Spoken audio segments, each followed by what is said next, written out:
উপস্থিতি এত কম কেন? ক্যাপ্টেন কই? ক্যাপ্টেন আছে? জি স্যার, আছি স্যার। কি অবস্থা? উপস্থিতি এত কম কেন? স্যার জয়েন করে ফেলবো আশা করি একটু অল্প কিছুক্ষণের মধ্যেই। আচ্ছা আচ্ছা, ঠিক আছে, আমরা আলোচনা শুরু করি, কারণ এরই মধ্যে প্রায় 10 মিনিট চলে গেছে। আমরা আর বাকি লোকজনের জন্য অপেক্ষা না করি, ওনারা আস্তে আস্তে আসুক। আমরা গতদিন কোথায় এসে শেষ করেছিলাম, কেউ আমাকে একটু মনে করাবেন? স্যার 85 পড়ানোর কথা ছিল। 85 পড়ানোর কথা ছিল, রাইট? Thank you. আপনারা 85টা দেখেছেন কিনা? জি স্যার, মোটামুটি। আচ্ছা, ভেরি গুড, 85টা দেখেছেন, থ্যাংক ইউ। 85টা এই জন্য বলেছি, এই 85টা রিলেটেড মোটামুটি দেখা যায়, আপনি যদি প্রশ্নপত্রগুলোর ঢং দেখেন, 85 থেকে ঘুরে ফিরে, এটা সার্টিফিকেট লেভেলেই হোক আর প্রফেশনাল লেভেলেই হোক, ডিরেক্ট প্রশ্ন থাকুক বা না থাকুক, অন্য একটা প্রশ্নের সাথে হলেও এখান থেকে আপনার কোনো একটা লেস কিন্তু আপনারা পাবেন। আর বিশেষ করে 85-এ যেভাবে 85টা যেই জন্য প্রয়োজন, মিটিং রিলেটেড যে ইনফরমেশন গুলো আছে, মিটিং রিলেটেড যে সমস্ত অব্লিগেশন গুলো আছে, রিকোয়ারমেন্ট গুলো আছে, অল দা রিকোয়ারমেন্টস এক জায়গায় কম্পাইলেশন আছে 85-এ। আমরা যে 81, 83 এন্ড 84 আমরা 3টা মিটিং এর আলোচনা করেছি গত ক্লাসে। আমাদের কি মনে পড়ছে? 81-এ আমরা অ্যানুয়াল জেনারেল মিটিং এর কথা বলেছি, স্ট্যাটুটরি মিটিং এর কথা বলেছি, তারপরে আমরা বলেছি কি বলেছি, calling of extraordinary general meeting on requisition. মনে পড়েছে? জি স্যার। এই মিটিং গুলোর যে কিভাবে মিটিং গুলো হয়, আপনার ভ্যালিড যে হয়, আপনার মিটিং হয়, এইটার রিকোয়ারমেন্টস গুলো 85-এ বিস্তারিত বর্ণনা করা আছে। এই জন্য গতদিন বলেছিলাম যে আপনারা মেহেরবানি করে একটু 85টা পড়বেন, যাতে করে আমরা আলোচনা করলে আলোচনাটা সহজে ধরতে পারি। এনিওয়ে, আপনাদের টাইম কনস্ট্যান্ট আছে, I know. Despite all the constraint, আপনাকে কিন্তু to appear in the examination, কারণ এক্সামিনেশন বুঝবে না যে আপনি টাইম কনস্ট্যান্টের মধ্যে ছিলেন, অফিসে প্রচুর কাজ ছিল, এই জন্য আপনি পড়তে পারেন নাই।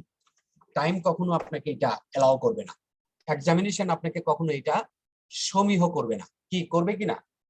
কাউকে কাউকে কি করবে? না স্যার,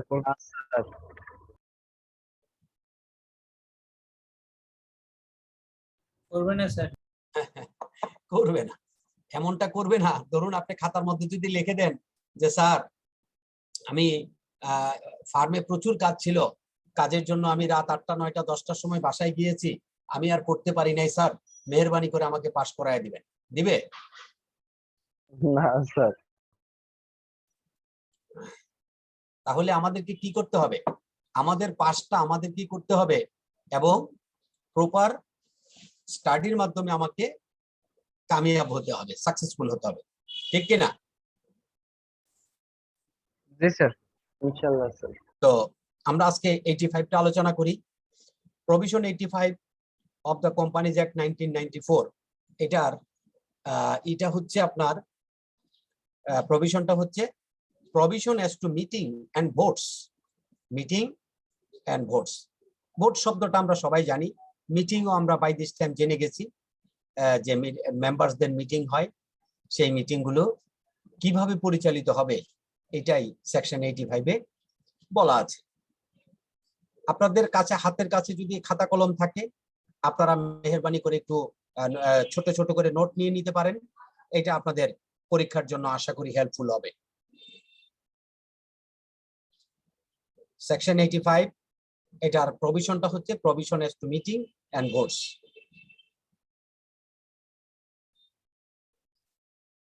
খাতা কলম নিয়েছেন? জি স্যার। জি স্যার। এটা লিখে রাখুন, নোটিশ।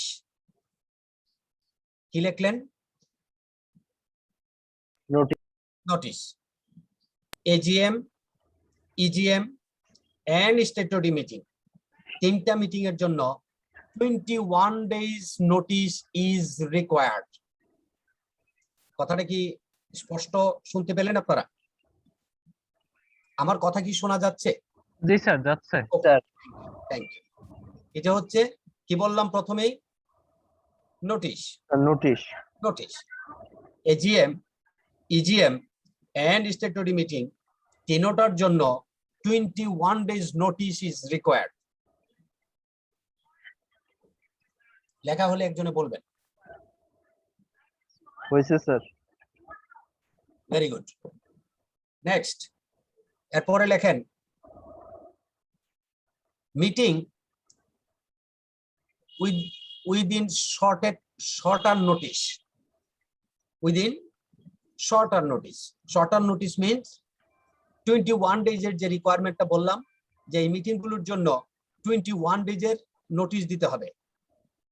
এর চেয়ে কম সময়ে আপনি মিটিং করতে পারবেন। Meeting within shorter notice possible. কিভাবে? এটার জন্য আপনাকে যদি এজিএম হয়, if it is AGM, all the members entitled to attend and votes have to give consent in writing. All the members, if it is AGM, all the members entitled to attend and votes have to give have to give consent in writing. In writing, all the members consent দিতে হবে যে yes, we are agreed to attend the meeting within shorter notice. If it is EGM, 95% voting power exercisable are in the meeting have to give consent in writing. দুইটা শব্দ আলাদা আলাদা, কোনোভাবেই দুইটা শব্দের মধ্যে সংমিশ্রণ করা যাবে না। আমরা প্রায়শ একটা শব্দ বলি 100%, 100% বলে আমরা অল বোঝাতে চাই। এই আইনের ভাষায় অল এন্ড 100% দুইটা সেপারেট শব্দ, যে কারণে কোম্পানি আইনে এই শব্দটা আলাদা করে লেখা। If it is AGM, all the members entitled to attend and votes have to give consent in writing. If it is EGM, 95% voting power exercisable in the meeting have to give consent in writing. দুইটা শব্দ আলাদা আলাদা ভাবে পড়বেন। AGM হলে all the members এর consent লাগবে, EGM হলে 95% কনসেন্ট দিলেই হবে। এইটা দিয়ে ছোট্ট করে আপনাদের জন্য এমসিকিউ বানানো খুবই সহজ। সম্ভব কিনা? সম্ভব স্যার। জি sir.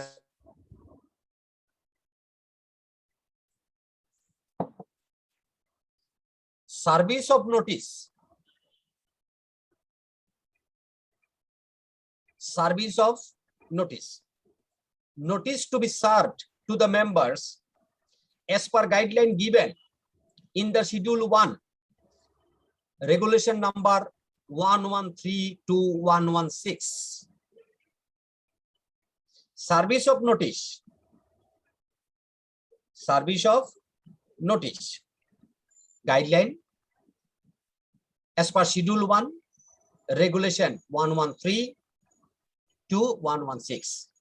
Service of notice.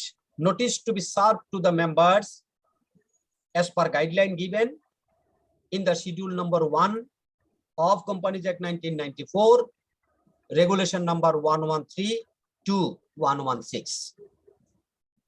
Clear? 113 to 113 থেকে 116। 113 থেকে 116 এই ক্লজ গুলোতে, রেগুলেশন গুলোতে আপনি নোটিশ কিভাবে সার্ভ করবেন শিডিউল 1 এর বলা আছে, সেই অনুযায়ী আপনাকে নোটিশটা সার্ভ করতে হবে। নোটিশ সার্ভ করার পদ্ধতি আমরা যখন মেমোরেন্ডাম আলোচনা করেছি, তখন স্বাভাবিকভাবেই আমরা একজন মেম্বারের যতগুলো কমিউনিকেশন মিডিয়াম আছে সবগুলো আমরা মেমোরেন্ডামে নথিভুক্ত করেছি, মনে আছে? জি sir. Permanent address, present address, mailing ID and mobile number, right? জি স্যার। জি, জি স্যার। এই সবগুলি পদ্ধতি আপনাকে ব্যবহার করতে হবে। প্রয়োজনে নিউজ পেপারে আপনাকে অ্যাডভার্টাইজমেন্ট দিতে হবে। আপনারা যদি খেয়াল করে থাকেন, পত্রিকা পড়েন, অবশ্য আজকাল কেউ পত্রিকা পড়ে না, পত্রিকা পড়েন, দেখবেন যখনই পাবলিক লিমিটেড কোম্পানিগুলোর এজিএম এর সময় আসে, ওদেরকে আইন দিয়ে সিকিউরিটি এক্সচেঞ্জ কমিশনের রেগুলেশন দেওয়া আছে যে প্রত্যেকটা কোম্পানিকে তার যে নোটিশগুলো, তার যে পিএসআই গুলো, এগুলো একটা ইংরেজি, একটা বাংলা এবং একটা অনলাইন পত্রিকা, মোট 3টা মিডিয়ামে অবশ্যই অবশ্যই সার্কুলেট করতে হবে। এটাও এক ধরনের কমিউনিকেশন টু দ্য মেম্বার্স। সরাসরি আপনি চিঠি লিখেছেন মেম্বারকে, এটাও এক ধরনের কমিউনিকেশন। পত্রিকায় বিজ্ঞাপন দিয়েছেন, নোটিশ দিয়েছেন, এটাও একটা কমিউনিকেশন। আপনি খেয়াল করে থাকবেন যে আপনাদের প্রত্যেকের এলাকায় যদি কোনো কারণে আগামীকালকে সকাল 9টা থেকে দুপুর 4টা পর্যন্ত এরকম মাইকিং হইতে শুনেছেন? জি যে স্যার। আগামীকাল জি স্যার, শুনছি স্যার। আগামীকাল সকাল 10টা থেকে 4টা পর্যন্ত মেরামতের কাজের জন্য বিদ্যুৎ বন্ধ থাকবে। আগামীকাল সকাল 10টা থেকে 4টা পর্যন্ত মেরামত কাজের জন্য তিতাসের গ্যাস সংযোগ বন্ধ থাকিবে। এরকম নোটিশ পেজ, এরকম পাই আমরা মাইকিং পাই। জি স্যার। জি, এরকম পেয়ে থাকি। এটাও এক ধরনের notice communication to the public, notice communication to the member. Also company আইনেও এরকমের গাইডলাইন দেওয়া আছে যে আপনাকে ওনার যে রেজিস্টার্ড অ্যাড্রেস গুলো দেওয়া আছে সে এলাকায় কোনোভাবে যদি তার সাথে কমিউনিকেট করা না যায়, তার আশপাশে গিয়ে আপনি মাইকিং করবেন যে মিস্টার বদরুদ্দিন, আপনি আমাদের অমুক কোম্পানির মেম্বার, আগামী 16ই অক্টোবর আমাদের ওই কোম্পানির এজিএম আছে, আশা করি আপনি ওই এজিএম এ উপস্থিত থাকবেন, আপনি একজন সম্মানিত ভোটার। এটাও এক ধরনের কমিউনিকেশন।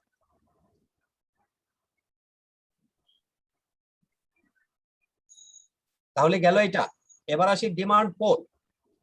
মিটিং চলাকালীন সময়ে একজন দাঁড়িয়ে বলতে পারে যে মিস্টার চেয়ারম্যান, এই বিষয়টা নিয়ে আমার কিছু আপত্তি আছে অথবা আমার কিছু পরামর্শ আছে, আর যেহেতু এটা আনএনিমাসলি অ্যাপ্রুভ করার মতো বিষয় নয়, অথবা কন্ট্রোভার্সি দেখা দিয়েছে, অথবা দ্বিমত আছে, সুতরাং আপনি এটা ভোটাভুটিতে দেন, ভোটে যেই পক্ষ জয়ী হবে সেই সিদ্ধান্তটা আপনি নেবেন।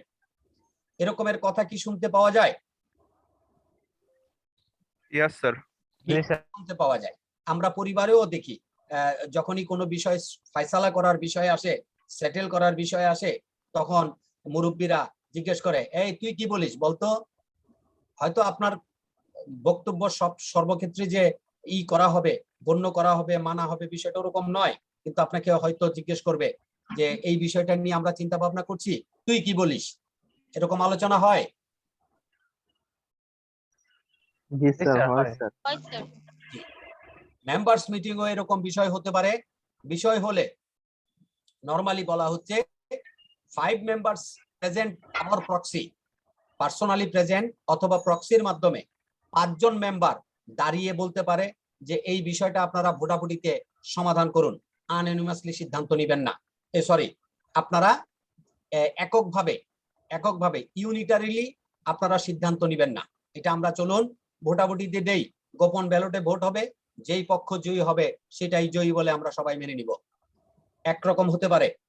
আবার হতে পারে চেয়ারম্যান অবস্থার দৃষ্টিতে মনে করলো যে এই বিষয়টা আমার একা আমি দায়িত্ব নিলাম না, সমস্ত মেম্বারদের মতামতটা আমার জানা দরকার, সুতরাং চেয়ারম্যান মিটিংকে বলল যে আমরা যে বিষয়টা সিদ্ধান্ত নিতে যাচ্ছি সেই বিষয়টা আমি এখন ব্যাখ্যা করছি, ব্যাখ্যা করার পর এটার বিষয়ে আমরা গোপন ব্যালটে ভোট নিব, আপনারা যারা পক্ষে আছেন তারা হ্যাঁ লিখবেন, যারা বিপক্ষে আছেন তারা না লিখবেন। চেয়ারম্যান ভোট নিলেন, নিয়ে ভোট গণনা করে দেখা গেল হ্যাঁ জয়যুক্ত হয়েছে। আমরা সংসদের অধিবেশন মাঝে মধ্যে দেখে থাকি, টেবিল চাপড়িয়ে সংসদ সদস্যরা বলে থাকেন, স্পিকার বলেন হ্যাঁ জয়যুক্ত হয়েছে, হ্যাঁ জয়যুক্ত হয়েছে, হ্যাঁ জয়যুক্ত হয়েছে। তখন মেম্বাররা যারা উপস্থিত থাকেন তারা সব টেবিল চাপড়াতে থাকে। দেখেছেন কিনা? জি স্যার দেখেছি। ঠিক একই পদ্ধতি, সেই একই পদ্ধতিতে জেনারেল মিটিং অর্থাৎ মেম্বারদের যে মিটিং, সেই মিটিংয়েও এরকমের সিদ্ধান্ত হতে পারে, এরকম আলোচনা সিদ্ধান্ত হওয়ার সুযোগ রয়েছে। এনি মেম্বার, যে কোনো একজন মেম্বার দাঁড়িয়ে বলতে পারে যে স্যার এই বিষয়টা ভোটাভুটির মাধ্যমে সমাধান করুন।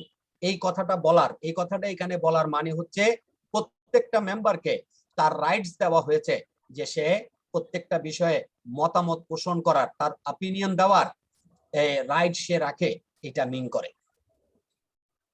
আরেকটা হচ্ছে আমরা 84 যখন আলোচনা করেছিলাম, আপনাদের মনে আছে কিনা যে calling of extraordinary general meeting on requisition, সেখানে আমরা একটা সংখ্যার কথা উল্লেখ করেছিলাম যে 1/10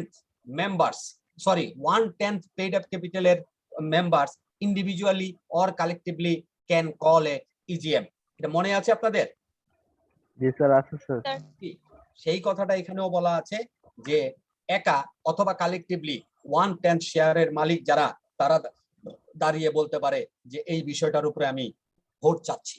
এটা আমরা এইভাবে করতে পারি না, পাস করতে পারি না। চলুন আমরা গোপন ব্যালটে ভোট দেই। কেন এটা ভোটের ব্যাপারটা বা গোপন ব্যালটে ভোটের ব্যাপারটা, এটা গোপন ব্যালটে হতে পারে, হাত তুলে হতে পারে। বলতে পারে চেয়ারম্যান যে আপনারা যারা পক্ষে আছেন হাত তুলুন। হাত উঠানো হলো রেজিং হ্যান্ড, আমরা যেটা বলি।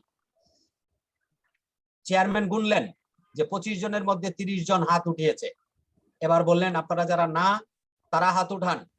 তার হাত উঠালো, হাত উঠাইয়া পাওয়া গেল 29টা। তাহলে পাস করবে কোনটা?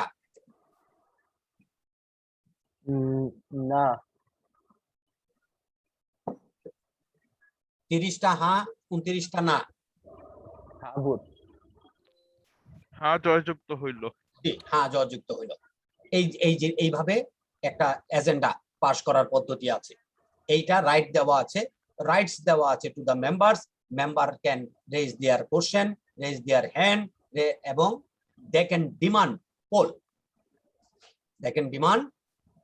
পোল। নেক্সট হচ্ছে কি বলছিলাম? আরেকটা জিনিস বলছিলাম, demand a poll. Private limited কোম্পানির মেম্বার যদি 7 জন হয়, মেম্বার নট মোর দেন 7, তাহলে একজন মেম্বারই ভোট চাইতে পারবে। প্রাইভেট কোম্পানি যদি হয়, তাহলে 7 জনের বেশি যদি মেম্বার না থাকে, তাহলে কয়জনে ভোট চাইতে পারবে? একজন। আর যদি 7 জনের বেশি হয়, more than 7 or exceeding 7, 2 members can demand a poll. মনে থাকবে sir?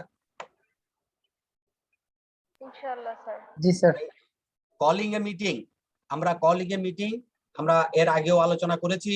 1/10 of the paid up capital meeting call করতে পারবে। আরেকটা বলেছি 5% not having share capital, তাইলে 5% ভোটিং রাইটস, তারা মিটিং কল করতে পারবে। মিটিং কল করার রাইটস আছে, তাদের ক্ষমতা আছে। 85(2)B যেটা আমরা বারবার অন্য সেকশনের সাথেও কানেকশন করার চেষ্টা করেছি, সেটা হচ্ছে কোরাম। আজকের পরে কোরামটা যেন মাথা থেকে না ছুটে। কোরাম সম্পর্কে কি বলেছিলাম? Quorum is requisite number two validate the meeting. Requisite number, এই পরিমাণ সদস্য সংখ্যা যদি উপস্থিত না থাকে, মিটিং শুরু হবে না অথবা মিটিং ভ্যালিড হবে না। কথাটা কি ক্লিয়ার হলো কিনা? জি sir clear. Okay. If it is a private limited company not exceeding 6 members, quorum will be 2. Private company does not exceeding 6 members, quorum will be 2. Exceeding 6, quorum will be 3. Other company, other than private limited company, আমরা তো private limited কোম্পানির কথা বললাম, not exceeding 6, 2, exceeding 6, 3, and other company will be 5. মনে থাকবে কথাটা?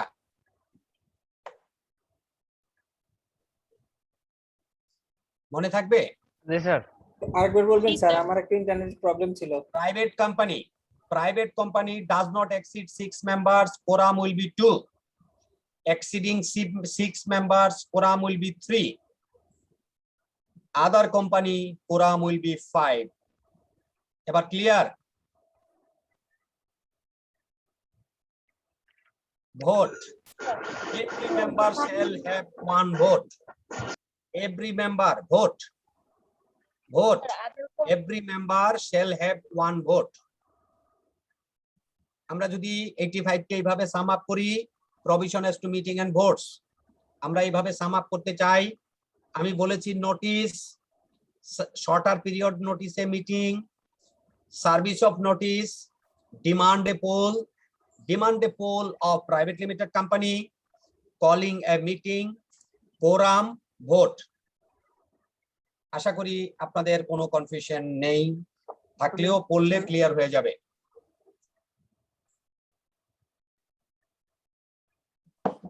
Clear? জি sir. জি স্যার। জি sir.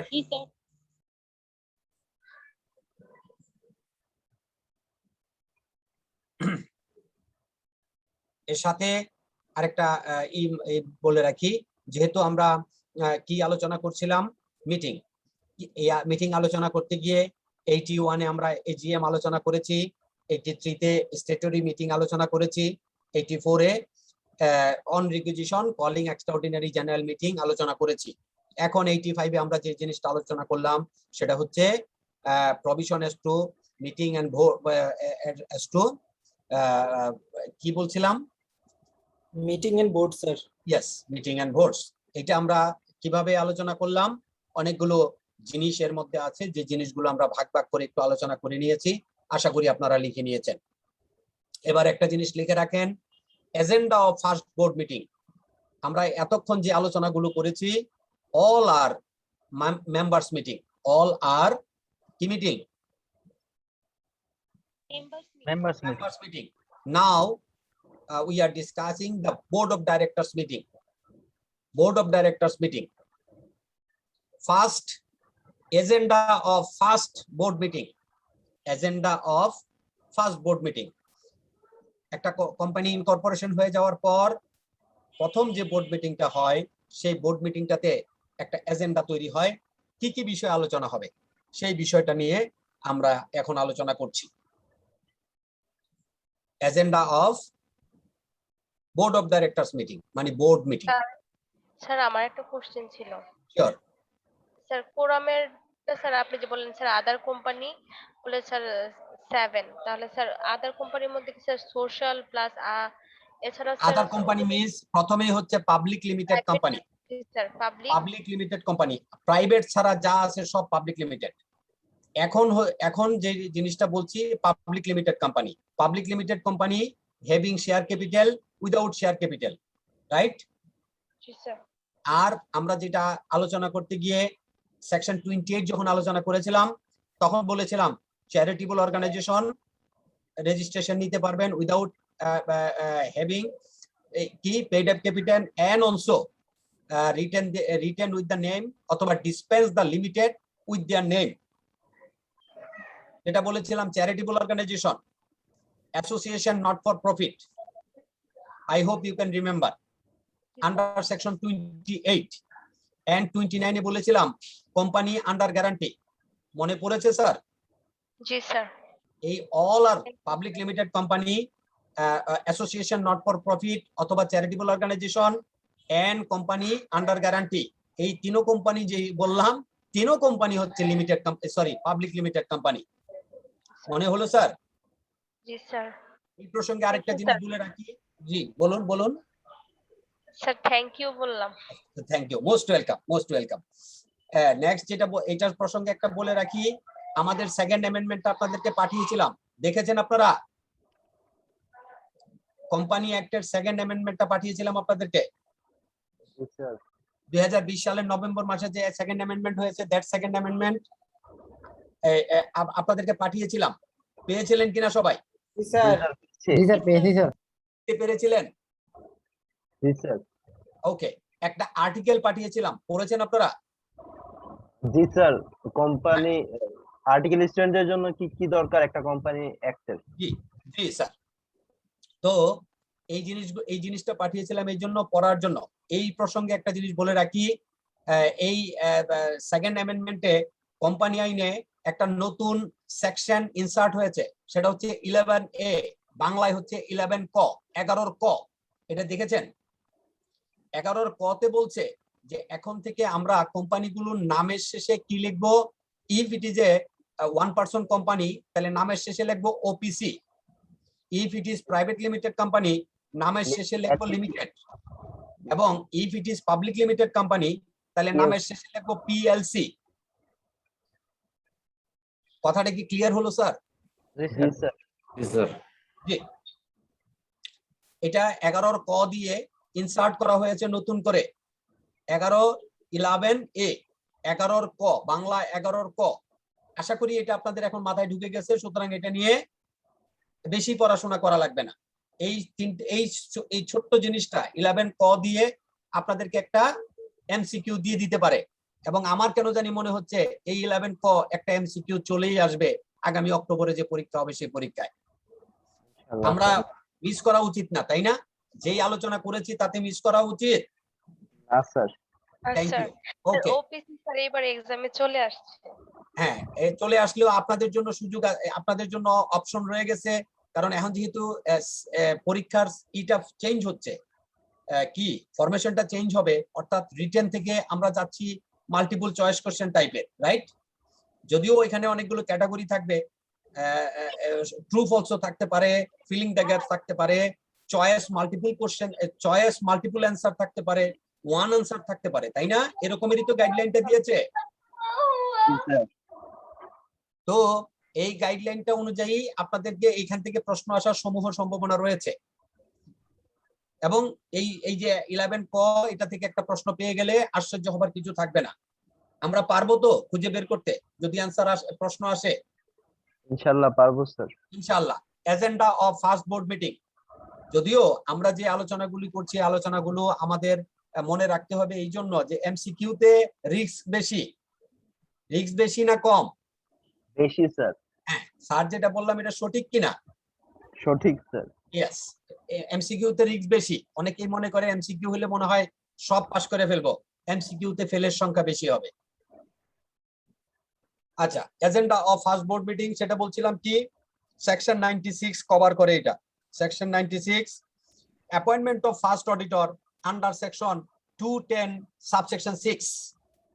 Appointment of first auditor, board meeting এ, ফার্স্ট বোর্ড মিটিং এ যে এজেন্ডা গুলো আলোচনা হবে সেই এজেন্ডা গুলোর মধ্যে একটা এজেন্ডা হচ্ছে অ্যাপয়েন্টমেন্ট অফ ফার্স্ট অডিটর। এটা বাধ্যবাধকতা আছে, 30 ডেজ এর মধ্যে ফার্স্ট অডিটর অ্যাপয়েন্ট করতে হবে। সেই ক্ষেত্রে এটার সেকশন কি? সেকশন হচ্ছে 210 এর subsection 6, appointment of first auditor. Fixation of first and subsequent financial year ঠিক করবেন। বাট যদিও বা আইনে বলা আছে 183 183 সাবসেকশন 2A-B, এই দুইটা মিলে ফাইন্যান্সিয়াল ইয়ারের পদ্ধতিটা কি হবে, ফাইন্যান্সিয়াল ইয়ারটা কিভাবে হবে সেটা নিয়ে আলোচনা করা আছে। কিন্তু এখন আমাদের যে বিদ্যমান ব্যবস্থা সেটা কিভাবে আছে? Banking company, leasing company and insurance, এই তিনটা কোম্পানি ছাড়া বাকি সমস্ত কোম্পানির ইয়ার এন্ডিং কবে?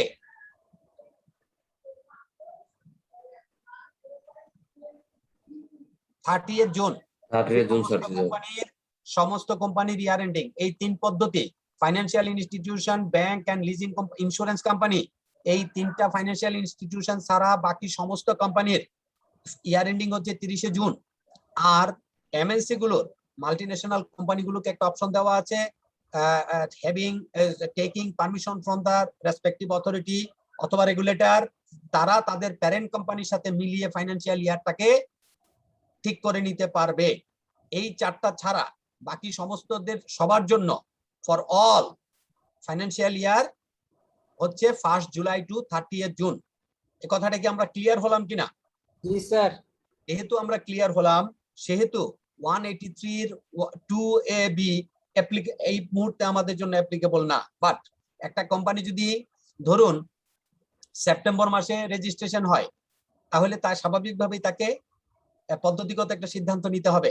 কোন একটা কোম্পানি যদি ধরুন জুন মাসের 29 তারিখে রেজিস্ট্রেশন হলো, জুন মাসের 29 তারিখে কিংবা জুন মাসের 30 তারিখে রেজিস্ট্রেশন হলো, তাহলে তাকে তো একটা সিদ্ধান্ত নিতে হবে কিনা? সিদ্ধান্ত নিতে হবে। এই সিদ্ধান্ত নেওয়ার জন্য আরেকটা সেকশন আমাদেরকে একটু হেল্প করবে। That section is maximum limit of financial year, first financial year. আমরা প্রায় সময় একটা কথা বলি, বা আমাদের কাছে যদি কেউ অ্যাডভাইসের জন্য আসে তখন আমরা একটা অ্যান্সার করি, আমাদেরকে জিজ্ঞেস করে যে স্যার প্রথম ব্যালেন্স শিটটা আমরা সর্বোচ্চ কত দিনের করতে পারবো? এরকমের প্রশ্ন আসে, সম্মুখীন হন আপনারা কখনো? স্যার হয়নি এখন। জি, এরকমের প্রশ্ন আসে। সে ম্যাক্সিমাম কত দিনের ফাইন্যান্সিয়াল স্টেটমেন্ট আমরা প্রথমবার করতে পারবো, প্রথম ফাইন্যান্সিয়াল স্টেটমেন্টটা? কারণ financial statement not more than 12 months financial statement, but প্রথম ফাইন্যান্সিয়াল স্টেটমেন্টটা আপনি একসাথে মোর দেন 12 মান্থস আপনি করতে পারবেন। এটার জন্য 183 সাবসেকশন 4 গাইডলাইন দেওয়া আছে। সেটা হচ্ছে আপনি ম্যাক্সিমাম 15 মান্থস আপনি একসাথে ফাইন্যান্সিয়াল স্টেটমেন্ট তৈরি করতে পারবেন। Subject to approval from the registrar of joint stock companies আপনি আরো 3 মাস ইনক্লুড করতে পারবেন। দ্যাট মিন্স আপনি সেকশন 183 সাবসেকশন 4 অনুযায়ী সর্বোচ্চ 18 মাস একসাথে আপনি ফাইন্যান্সিয়াল স্টেটমেন্ট করতে পারবেন। যদিও বা ট্যাক্স অথরিটি আরজেএসসি এরা সবসময় আপনাকে, যদি আপনি তাদের কাছে পরামর্শ নিতে যান, তারা বলবে যে আপনি দুইটা ব্যালেন্স শিটই করুন, একটা 6 মাসের, একটা 1 বছরের।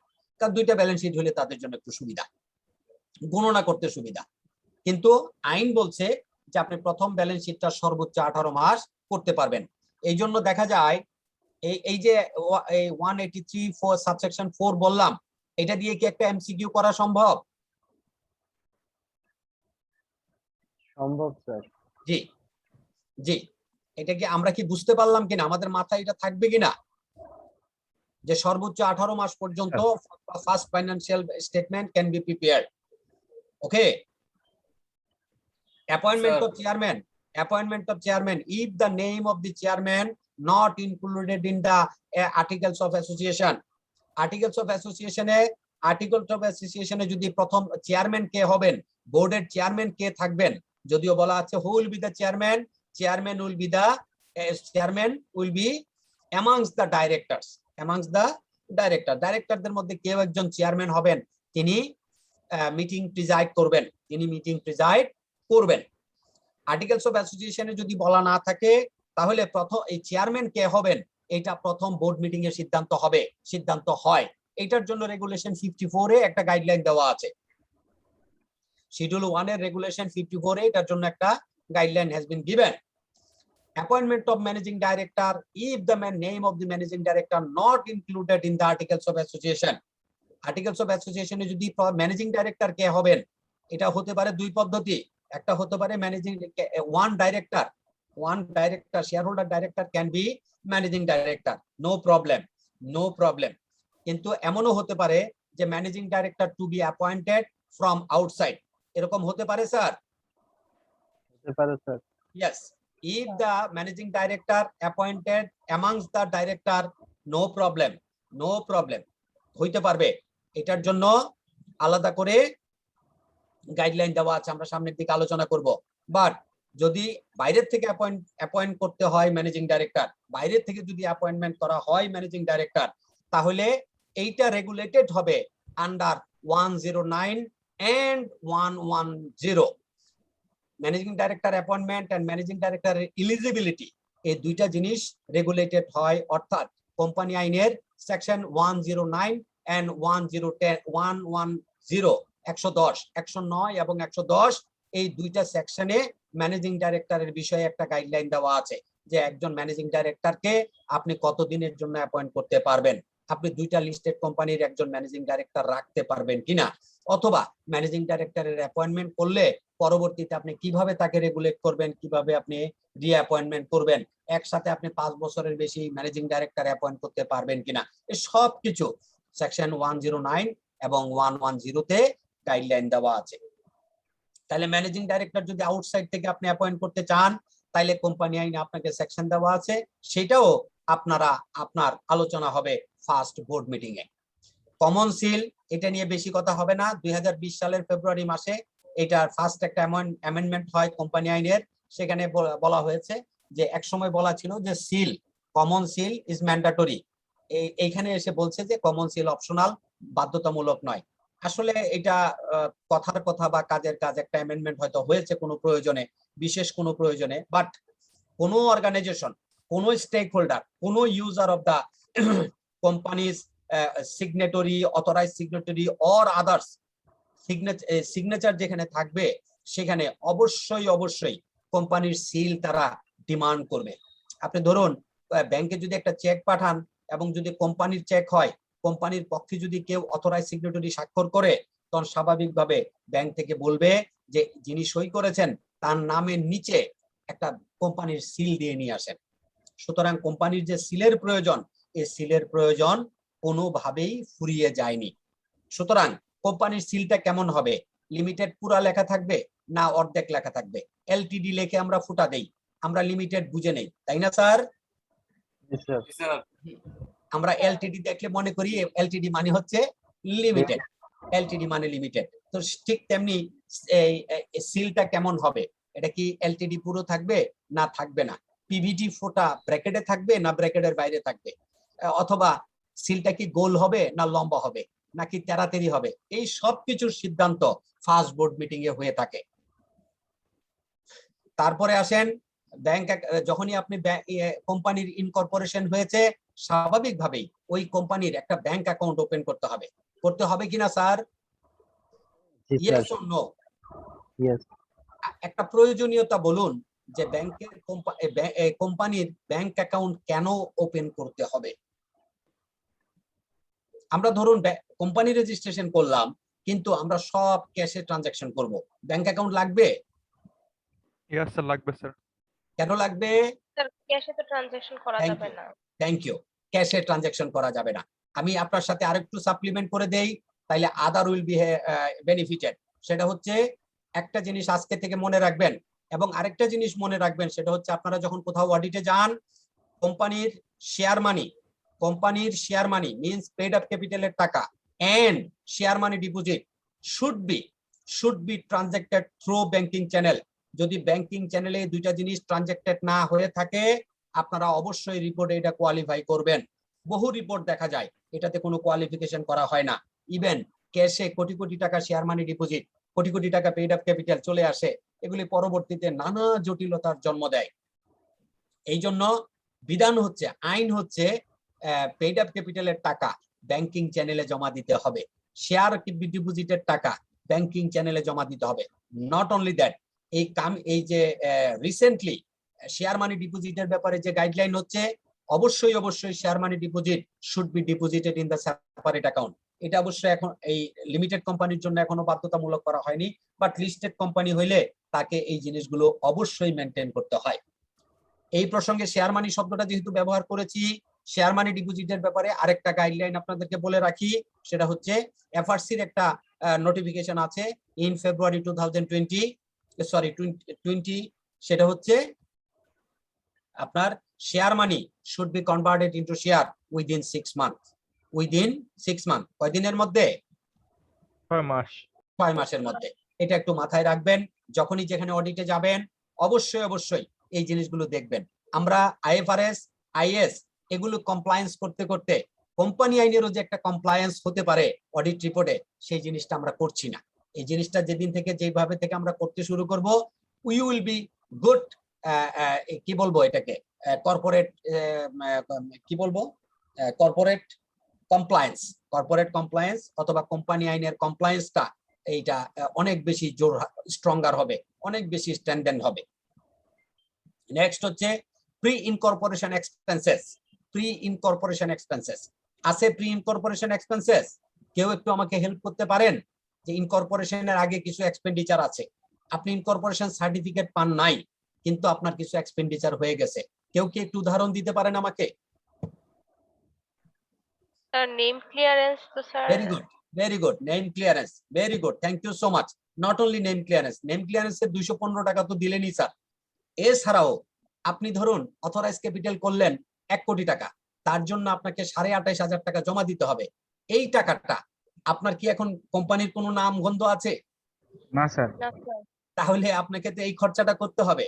গভর্নমেন্টের এই জায়গাগুলোতে সূক্ষ্মভাবে বিশ্লেষণ করা হয় না, যে কারণে এগুলো সবসময় একটা অ্যানামলি থেকে যায়।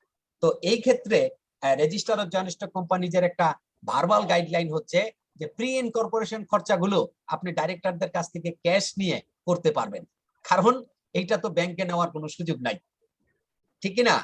আপনি Yes, sir. কোম্পানি তো হয় নাই, আপনি কিভাবে টাকা পাবেন? আর ডাইরেক্টরই বা কেন আপনাকে টাকা দিবে? এনিওয়ে, এটা আলটিমেটলি তাই করে থাকেন। কি করবে? আপনি ক্যাশ টাকা নিয়ে মিনিমাম যে রেজিস্টারিং এক্সপেন্ডিচার গুলো আছে, বিশেষ করে পেইড এই অথরাইজ ক্যাপিটালের ফিসটা জমা দেওয়া, নেম ক্লিয়ারেন্সের ফিসটা জমা দেওয়া, মেমোরেন্ডাম এন্ড আর্টিকেল জমা দেওয়ার জন্য কিছু একটা ফিস আছে সেগুলি জমা দেওয়া, এই যে খরচগুলো, এই খরচগুলো, এবং এটার সাথে এমনটা হতে পারে memorandum preparation, articles preparation, register of joint stock কোম্পানিজের গভর্নমেন্ট এবং নন গভর্নমেন্ট যে এক্সপেন্ডিচার গুলো আছে সেই এক্সপেন্ডিচার গুলো পরিশোধ করার জন্য আপনার কিছু খরচ হবে। সেই খরচগুলিকে বলা হচ্ছে pre incorporation expenses. It should be approved in the first board meeting. Clear? Sir. Yes, share certificate approval, আপনার প্রত্যেকটা কোম্পানিতে শেয়ার সার্টিফিকেট থাকবে। আপনার শেয়ার সার্টিফিকেটটা কিরকম হবে সেটা, এবং এই শেয়ার সার্টিফিকেটটা who will authorise, who will sign, সেখানে একজন ম্যানেজিং ডিরেক্টর থাকবে, সাথে কি অন্য কেউ সই করবে, কোম্পানি সেক্রেটারি সই করবে, নাকি অন্য একজন ডাইরেক্টর সই করবে, নাকি চেয়ারম্যান এবং এমডি সই করবে, এই সবগুলো বিষয় ইন একদম এলাবোরেটলি ডিসকাসড হয় ইন দ্য বোর্ড মিটিং, এবং অ্যাকর্ডিংলি যেভাবে সিদ্ধান্ত হয় সেই সিদ্ধান্ত মোতাবেক শেয়ার সার্টিফিকেটটা প্রিপেয়ার্ড হয়। আশা করি এই জায়গাটা আপনারা ক্লিয়ার হয়েছেন। yes, sir. জি, থ্যাংক ইউ। আচ্ছা, এবার বোর্ড মিটিং যখন বললাম, বোর্ড মিটিং এর কোরাম, আমরা কিন্তু মেম্বার্স মিটিং এর কোরামটা এতক্ষণ আলোচনা করেছি, ঠিক কি না? জি স্যার। Yes, sir. হ্যাঁ, এবার আসি বোর্ড মিটিং এর কোরামটা কিভাবে হবে। বোর্ড মিটিং এর কোরামটা রেগুলেশন 89, সেখানে গাইডলাইন দেওয়া আছে, রেগুলেশন 89। আশা করি আপনারা শিডিউল 1টা ইতিমধ্যে পড়েছেন। আপনাদেরকে বলেছিলাম যে আপনারা কমপক্ষে 5 বার রিডিং করবেন। কেউ একজন কি বলতে পারেন যে স্যার আমি 5 বার পড়েছি রিডিং?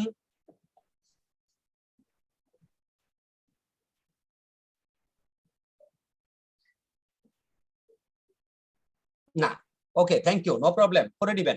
5 বার রিডিং করে নেবেন। আর্টিকেল এই শিডিউল 1 যে যত বেশি বার পড়বেন, খুঁটিনাটি কোম্পানি আইনের যে খুঁটিনাটি বিষয়গুলো সে তত ভালো জানবেন। Quorum necessary for the transaction of business of the directors board of directors meeting may be fixed by the directors.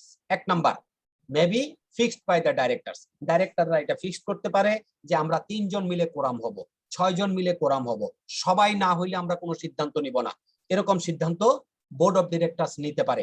If রেজুলেশনস in such way, তাহলে কি হবে, তারা যতজনের সিদ্ধান্ত থাকবে ঠিক ততজন না হলে কোরাম হবে না, কোনো মিটিং এর সিদ্ধান্ত নিতে পারবে না।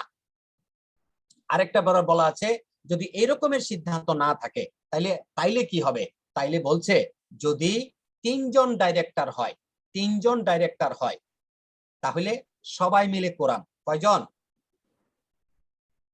3 জন হলে সবাই মিলে করো। তিনজন হলে সবাই সরি মিলে। সরি কথাটা ভুল বলে ফেললাম। 3 জন যদি হয়, সরি 3 জনের বেশি যদি হয়, কথাটা এরকম হবে, 3 জনের বেশি যদি হয় তাহলে কোরাম হবে কয়জনের? 3 জনের। 3 জনের। জনের বেশি যদি হয় কোরাম হবে 3 জনের, আর 3 জনের কম হইলে সবাই মিলে কোরাম। কথাটা কি ক্লিয়ার হলো কিনা? Yes, sir. এক্সিডস 3, তাহলে সবাই মিলে কোরাম। এটা শুরু করতেছি না, ওর কাছে এখন ইমিডিয়েটলি পুরো টাকাটা নাই। জি, কথাটা বুঝছো? পুরো এই- টাকাটা না থাকার কারণে ও এখন কথা নিতে বলছেন, পারছে না। একটু এখন মিউট কথা করে হচ্ছে যে, কথা বলুন। তো আপনার জন্য অন্যের ডিস্টার্ব হচ্ছে।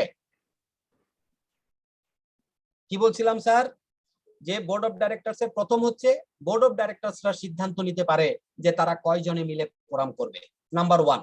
নাম্বার 2, যদি এরকমের কোনো সিদ্ধান্ত না থাকে তাহলে কোম্পানি আইন তাদেরকে একটা সিদ্ধান্ত দিচ্ছে, সেই সিদ্ধান্তটা হচ্ছে এমন, যদি এক্সিডস 3 তাহলে 3 জন হবে কোরাম, আর 3 জনের কম হইলে সবাই মিলে কোরাম। ক্লিয়ার? Yes, sir. কারোর কোনো কনফিউশন জি, আছে, স্যার। কোনো প্রশ্ন? না স্যার। Okay, thank you. এরপরে আমরা বলছি সেকশন 87, সেকশন 87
স্যার কি ডিসকানেক্ট হয়ে গেল?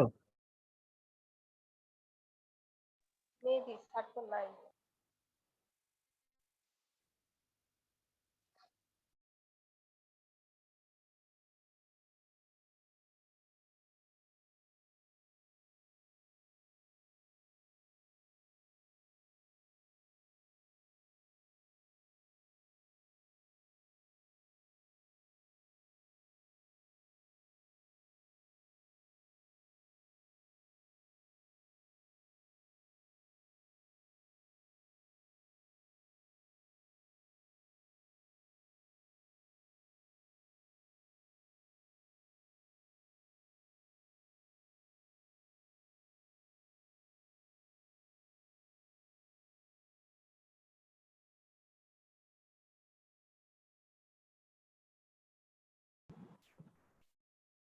সরি স্যার, বৈদ্যুতিক গোলযোগে পড়ে গেছিলাম, হঠাৎ করে ইলেকট্রিসিটি ট্রিপ করলো, গেল আবার চলে আসলো, মাঝখান থেকে কানেকশনটা ছুটে গেল। আপনারা কি আছেন, শুনতে পাচ্ছেন আমাকে? জি স্যার। জি স্যার। জি স্যার, শুনতে পাচ্ছি। ওই কথা বলতে বলতে হঠাৎ করে কানেকশনটা ছুটে গেল, এই ছোটার কারণে আমরা চলে গেলাম বেরে। ওকে, যেটা বলছিলাম section 87, section 87 extra ordinary or special resolution, দুইটা শব্দ ব্যবহার করছি অর দিয়ে, একটা হচ্ছে এক্সট্রা অর্ডিনারি অর স্পেশাল, এর মধ্যে কোনো পার্থক্য নাই। আমরা ভিতরের ব্যাখ্যাগুলো যখন এখন আলোচনা করব দেখবেন সবগুলো জিনিস একই। Extra ordinary or special, section 87 extra ordinary and special resolution আমরা কোনটাকে বলছি বা মিটিং কোনটাকে বলছি? আদার দেন অ্যানুয়াল জেনারেল মিটিং, আদার দেন অ্যানুয়াল জেনারেল মিটিং, আমার কোম্পানি আইনের 81 এ যে গাইডলাইন দেওয়া আছে, যে সেকশনে বলা আছে অ্যানুয়াল জেনারেল মিটিং বা এজিএম, মনে পড়ছে 81 আপনাদের? জি স্যার। জি, অ্যানুয়াল জেনারেল মিটিং সেকশন 81 নিয়ে আমরা যখন আলোচনা করেছি তখন আমি বারবার কথাটা বলেছি যে এটি বহুবার ব্যবহার হবে, একটু মনে রাখবেন। 81 এ যে এজিএম এর কথা বলা আছে, সেই এজিএম ছাড়া যত মেম্বার্স মিটিং আছে, all other members meeting are extraordinary general meeting. কথাটা কি আমরা বুঝতে পারলাম কিনা? জি স্যার। 81 এ যে অ্যানুয়াল জেনারেল মিটিং বা এজিএম এর কথা আমরা বলেছি, সেই মিটিং ছাড়া যত মিটিং আছে মেম্বারসদের, সব মিটিং গুলোকে বলা হবে এক্সট্রাঅর্ডিনারি জেনারেল মিটিং। এই কথাটুকু আমরা ক্লিয়ার হতে পারলাম কিনা, নাকি কারোর কোনো কনফিউশন আছে? জি স্যার ক্লিয়ার। জি, এইটার কতগুলো ক্যারেক্টারিস্টিক্স বলি। স্যার শুধুমাত্র member Number one. Sir Number one, resolution has been passed by 3/4 majority. আমরা ভোটাভুটি 85 যখন আলোচনা করেছিলাম তখন আমরা ডিমান্ড পুলে একটা শব্দ ব্যবহার করেছিলাম, একটা এক্সাম্পল দিয়েছিলাম 30 votes and 29 votes, মনে আছে আপনাদের? জি স্যার একটু আগে বলুন। এটা হচ্ছে সিম্পল মেজরিটি। এই যে 30 and 29 ভোটে একটা জিনিস পাস হলো, এটাকে কি বলা হবে? Simple majority. Simple majority. আর এখন যে কথাটা আমরা বলছি এক্সট্রাঅর্ডিনারি অর স্পেশাল রেজুলেশন, আমরা প্রথম বলেছি 81 এ আমরা যে এজিএম বলেছি, মেম্বারসদের যে মিটিংটা করেছি সেই মিটিং ছাড়া মেম্বারসদের আদার যত মিটিং আছে সব মিটিংকে বলা হবে এক্সট্রাঅর্ডিনারি মিটিং। Clear sir? জি sir. Number 2, resolution shall be extraordinary resolution when it is passed by 3/4 majority. এটুকু ক্লিয়ার হলো কিনা?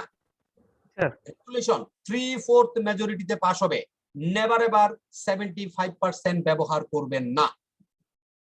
কখনো কখনো কেউ কেউ 75% বলে ফেলার চেষ্টা করে আবেগতাড়িত হয়ে। নো, আইনে বলা আছে 3/4 majority, it should be 3/4 majority. আমরা তাই লিখবো এবং আমাদেরকে যদি কোশ্চেন করে তাইলে আমরা বলবো যে we will say অথবা shall be extraordinary resolution when it is passed by 3/4 majority. আমরা আমাদেরকে যদি প্রশ্ন করে যে an resolution অথবা a resolution shall be called extraordinary resolution if it is passed by 3/4 majority, simple majority, or passed by 75% vote. Which will be the correct answer? 3/4 majority. 3/4 majority. 3/4 sir. 3/4 majority. 3/4 majority. দেখুন আমরা 2-3 মিনিটের মধ্যে confused হয়ে গেলাম। Extraordinary resolution আমরা 81 এ যে members meeting করেছি সেখানে সিম্পল মেজরিটিতে আমরা পাস করেছি। ক্লিয়ার হলো কিনা? জি স্যার। তখনই একটা রেজুলেশনকে extraordinary shall be called extraordinary resolution when it is passed by 3/4 majority. দুইটা শর্ত ক্লিয়ার হলো, দুইটা ক্যারেক্টারিস্টিক্স। একটা ক্যারেক্টারিস্টিক্স হলো other than annual general meeting under section 81, all the other meetings of the members অথবা members meeting, all other members meeting is extraordinary meeting. Clear? G sir. Next, resolution shall be passed by 3/4 majority is called extraordinary resolution. Clear? G sir. Extraordinary meeting require 21 days notice. এর আগে আমি বলে দিয়েছিলাম notice. Sir এর আগে নোটিশের মধ্যে বলছিলেন 3 ধরনের ক্ষেত্রে 21 ডেজ। এক্স্যাক্টলি, আমরা নোটিশের কথা বলেছি যে 3টা মিটিং এরই নোটিশ লাগবে 21 দিনের। এটা কেন বলেছিলাম আলাদা আলাদা ভাবে? এর আগে অর্থাৎ 2020 সালের নভেম্বরে যে অ্যামেন্ডমেন্ট হয়েছে তার আগ পর্যন্ত এজিএম এর জন্য 14 দিনের নোটিশ রিকোয়ার্ড ছিল। এই জন্য আমরা বলছি যে এই 3টা মিটিং এখন 21 দিন, কিন্তু আমরা যদি নভেম্বর 20 এর আগে চিন্তা করি সেটা কি হবে? সেই সময় এজিএম এর জন্য রিকোয়ার্ড টাইম ছিল 14 ডেজ নোটিশ। Clear sir? জি স্যার। এক্সট্রাঅর্ডিনারি মিটিং এর জন্য 21 ডেজ নোটিশ ইজ রিকোয়ার্ড। আরেকটা জিনিস বলছি, এইটা শর্ট টার্ম নোটিশে করা যাবে যদি 95% রিটেন কনসেন্ট পাওয়া যায়। শেষ কথা হচ্ছে এটা, সেটা হচ্ছে extraordinary resolution shall be submitted to the registrar of joint stock companies under guideline given in the section 88. 88 কি বলেছে? registration and copies of special and extraordinary resolution. আমরা যখন সিম্পল রেজুলেশনের কথা বলেছি, মিন্স এজিএম এর রেজুলেশনের কথা, মাইনরস এর কথা বলেছি, তখন আমরা এই কথা বলি নাই। কিন্তু এই ক্ষেত্রে বলা হয়েছে যে অবশ্যই কি করতে হবে? এক্সট্রাঅর্ডিনারি রেজুলেশনটাকে রেজিস্টার্ড করতে হবে। কোথায়? রেজিস্টার অফ জয়েন্ট স্টক কোম্পানিজের কাছে। কোথায়? রেজিস্টার অফ জয়েন্ট স্টক কোম্পানিজের কাছে। সেটা পরে বলছি। তাহলে এবার ক্যারেক্টারিস্টিক্সটা আবার একটু সাম আপ করি। 1 নাম্বার, আদার দেন annual general meeting, members meeting, all other members meeting কি? Extraordinary meeting. এক্সট্রাঅর্ডিনারি মিটিং এর resolution to be shall be called extraordinary resolution when it is passed by 3/4 majority. Clear? Next, extraordinary meeting and notice is required 21 days notice. 21 days notice is required for extraordinary resolution, extraordinary meeting. Less than shorter period meeting can be held যদি 95% ভোটারের এই voting rights যাদের আছে তাদের written consent পাওয়া যায়। আরেকটা speciality, আরেকটা ক্যারেক্টারিস্টিক্স আছে, সেটা হচ্ছে আমরা এজিএম এর নোটিশটা, এজিএম এর মূলত 4টা নোটিশ আমরা পাঠাই, 4টা নোটিশ পাঠাই। আপনাদেরকে গত ক্লাসে বলেছিলাম কিনা আমার মনে পড়ছে না, বলেছিলাম এজেন্ডার কথা, এজেন্ডার কথা বলেছিলাম। 4টা এজেন্ডা কি করতে হবে? 4টা এজেন্ডা এজিএম এ আলোচনা হবে, এজিএম এ পাঠাইতে হবে। সেই এজেন্ডাগুলো কি কি? Agenda number 1, adoption of audited financial statement and board of directors report. এটা কখনো এজেন্ডা দেখেছেন? নোটিশ দেখেছেন? মিটিং এর নোটিশ কেউ দেখেছেন?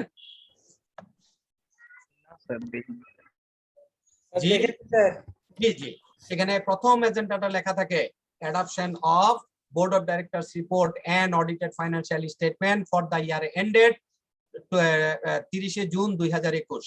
ক্লিয়ার হলো কথাটা? জি স্যার। নেক্সট যে কথাটা বলা থাকে প্রপোজ ডিভিডেন্ড, অথবা সংক্ষেপে লেখা থাকে ডিভিডেন্ড, অথবা লেখা থাকে টু অ্যাপ্রুভাল অথবা প্রপোজ ডিভিডেন্ড। 3 নম্বরে লেখা থাকে সেটা হচ্ছে rotation of director. Rotation of director মানে আমরা রোটেশন অফ ডাইরেক্টর কোথায় পড়েছি সেটা আমরা একটু পরে আলোচনা করব। আমরা যখন 91 আলোচনা করব তখন আমরা রোটেশন অফ ডাইরেক্টরটা পাবো। এখন শুধু এটুকু জেনে রাখেন, এজেন্ডা যখন লেখা হয় তখন রোটেশন অফ ডাইরেক্টর। 4 নম্বরে লেখা থাকে সেটা হচ্ছে appointment of auditors and fixed their remuneration. এই 4টা এজেন্ডা মূলত অ্যানুয়াল জেনারেল মিটিং এর এজেন্ডা হিসাবে করা আছে, আপনার গাইডলাইন দেওয়া আছে। এইটার রিগার্ডে আপনারা যখন পড়বেন 81 এর, আমরা যখন এজিএম পড়বো তখন এজিএম এর নোটিশটা কিভাবে হবে, কি কি জিনিস নোটিশে থাকবে সেটা পড়ার জন্য অবশ্যই রেগুলেশন 51টা আমরা একটু দেখে ফেলবো। রেগুলেশন কত দেখবো? 51। রেগুলেশন 51টা দেখে ফেলবো। ওই 51 একদম স্পষ্টভাবে গাইডলাইন দেওয়া আছে যে এই 4টা বাদে কোনো যদি এজেন্ডা আলোচনার বিষয় থাকে, আলোচনা করার প্রয়োজন হয়, it should go to the extraordinary meeting. তার মানে হচ্ছে এই 4টা এজেন্ডাই শুধুমাত্র অ্যানুয়াল জেনারেল মিটিং এ আলোচনা করা যাবে। মনে থাকবে স্যার? জি স্যার। আর এক্সট্রাঅর্ডিনারি জেনারেল মিটিং এর যে রেজুলেশন এইটা আছে, মিটিং এর যে এজেন্ডাটা আছে সেই এজেন্ডাটা হচ্ছে, যেমন ধরুন যদি এরকম হয় যে ধরেন একটা লিজিং কোম্পানি, একটা ফাইন্যান্সিয়াল ইনস্টিটিউশন, তারা এখন নতুন করে ইসলামী ব্যাংকিং উইং চালু করবে। এই যে ইসলামী ব্যাংকিং উইংটা চালু করবে এইটা তাদের আর্টিকেলসে ছিল না। এখন কি হবে? Subject to approval from the Bangladesh Bank, তারা আর্টিকেলটাকে চেঞ্জ করবে। তাহলে কি হবে? আর্টিকেলে আগে থেকে ছিল না, এখন যদি চেঞ্জ করতে হয় তাহলে কি করতে হবে স্যার? আর্টিকেলে এটা ইনক্লুড করতে হবে, ঠিক কি না? জি স্যার। আর্টিকেলে ইনক্লুড করতে হলে আমরা যখন সেকশন 12 পড়েছি তখন আমরা বলেছি যে আর্টিকেলের এই মেমোরেন্ডামের কোনো কিছু চেঞ্জ করতে হলে কি করতে হবে? স্পেশাল রেজুলেশন করতে হবে, মিটিং মাধ্যমে, তাই না স্যার? স্পেশাল রেজুলেশন করবে। স্পেশাল রেজুলেশন করতে হলে এইখানে একটা ক্যারেক্টারিস্টিক, সেপারেট ক্যারেক্টারিস্টিক বা স্পেশাল ক্যারেক্টারিস্টিক্স আছে, সেটা হচ্ছে আপনি যেই এজেন্ডাটা নিয়ে এক্সট্রাঅর্ডিনারি জেনারেল মিটিং করবেন সেই এজেন্ডাটা, ড্রাফটেড এজেন্ডাটা, প্রপোজড এজেন্ডাটা আপনাকে অবশ্যই to be circulated to the members, comma within comma inverted comma, আপনি প্রপোজড যে এজেন্ডাটা, যেমন ধরুন আপনি এইভাবে লিখলেন যে meeting, extraordinary general meeting of the members of the XYZ financial institution will be held on October 15 10টা registered office at Gulshan so and so. কি হবে? Proposed agenda inverted comma start, যে the board of directors of the company proposed to start Islamic banking wing for the organization অথবা to the organization. Already in this regard already primary অথবা temporary অথবা primary approval already received from অথবা already obtained from Bangladesh Bank. এই কথা বলে এই proposed এজেন্ডাটা আপনি মেম্বারদের কাছে পাঠিয়ে দিবেন। দিস ইজ অলসো ওয়ান একটা ক্যারেক্টারিস্টিক্স। স্পেশাল মিটিং এর এজেন্ডার একটা ক্যারেক্টারিস্টিক্স হলো আপনি প্রপোজড এজেন্ডাটা মেম্বারের কাছে পাঠিয়ে দিবেন। Any confusion? অথবা আমরা অ্যাডভান্স হতে পারি। তারপরে বলছি, জি বলুন আসাদুজ্জামান বলুন, any question? Sir no confusion. Thank you. হ্যাঁ, registration and copies of special and extraordinary resolution. এই যে রেজুলেশনটা আপনি করলেন, এই রেজুলেশনটা after passing the resolution you have to submit to the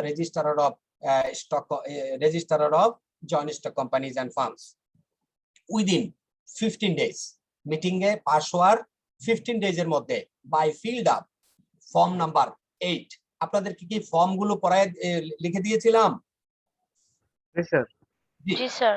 হ্যাঁ, form by filled up, filling up or filled up যেভাবে আমরা বলি, ফর্ম 8 ফর্ম 8 এর মাধ্যমে আমাদেরকে অবশ্যই registrar of joint stock companies এর কাছে এই রেজুলেশনটা, এক্সট্রাঅর্ডিনারি রেজুলেশনটা কপি সাবমিট করতে হবে। কথাটা কি ক্লিয়ার হলো স্যার? তাহলে আমরা যখন পড়বো তখন 87 এবং 88 দুটোটা একসাথে পড়বো। কেন?